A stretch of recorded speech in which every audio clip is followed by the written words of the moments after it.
Hi guys, welcome once again to this tutorial. In this tutorial, you'll be taught on how to solve this problem. Your connection is not private.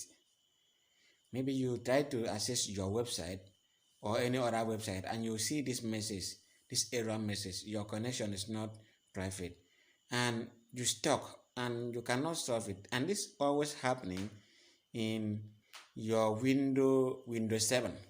Yeah, it's always happening in Windows 7 and in Google Chrome.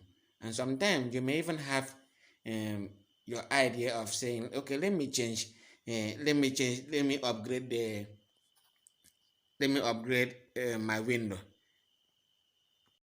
So while you feel like upgrading your window and you discover that there are some application that you are using in your window, which is your Windows 7, that may not work in Windows 8 or Windows 10 or Windows 11. And as such, you get stuck and you feel like, what should I do? What else should I do? I'm solving this problem 100%. And in short, let me say 1000%. So watch the video, subscribe, like, share with your friends. Thanks for watching.